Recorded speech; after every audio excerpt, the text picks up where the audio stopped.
In this video, we're going to be taking you guys through a little journey in Centerville, Kansas, where we're going to be massively expanding a Kansas farm pond that is completely overridden with muck and algae and turn it into a beautiful oasis that's just right on the edge of the Molle's gorgeous property, turning normal pasture land into lakefront real estate.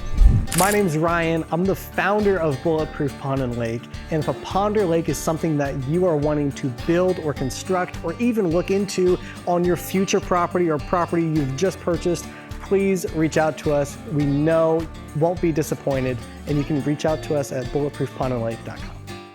Before anything happened, this pond was extremely unmaintainable. It had trees and limbs and bushes growing all throughout the inside. In addition to all that, as you walk across the dam and even around the pond anywhere, there's muskrat dens, there's erosion, so it's pretty much completely unusable the way it is for any kind of recreation in any way. Now, the Molles are extremely busy people. They own their own business and they really are gonna need a place to escape their busy daily lives. I think when the very first meeting, I think John was out here and we knew we wanted to redo it. It was very overgrown, like you couldn't mow it, you couldn't do anything around it, and they wanted to be able to enjoy that pond, even if it was just seeing it, but be able to enjoy seeing it from this house. After we talked with them on the phone and we set up our site evaluation, there was a very in-depth walkthrough of the entire property.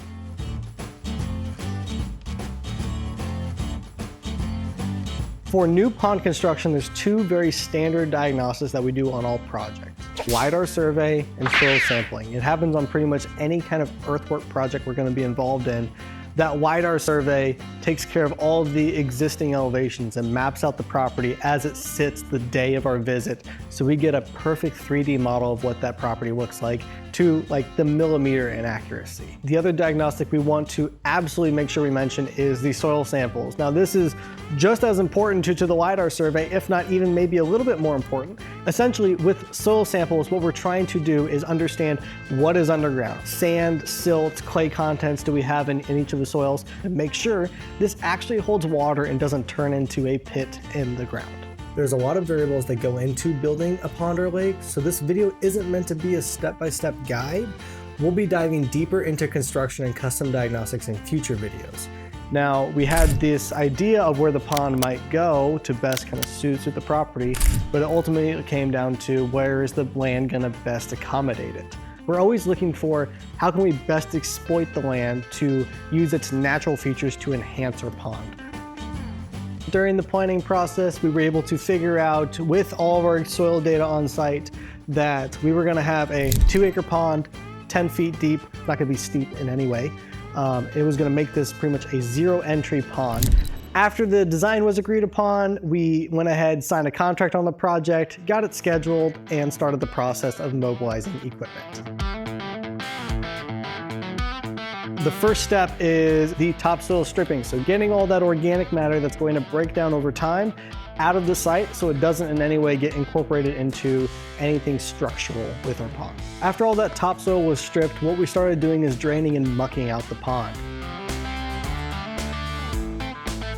We started pushing all the muck out of that pond with our dozer and spreading it out in the pasture land that was downstream of our pond.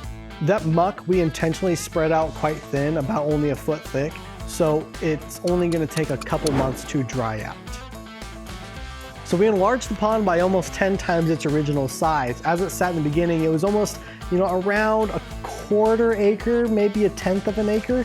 And what we did is expanded it all the way up to 2 acres. We put a big dam along the downhill side, sloped the dam up that eastern edge of the pond, and it made those other 2 sides of the pond essentially zero entry. So the grass and the water met seamlessly together, and those also happen to be the sides of the pond where the house and barn of the moles is at.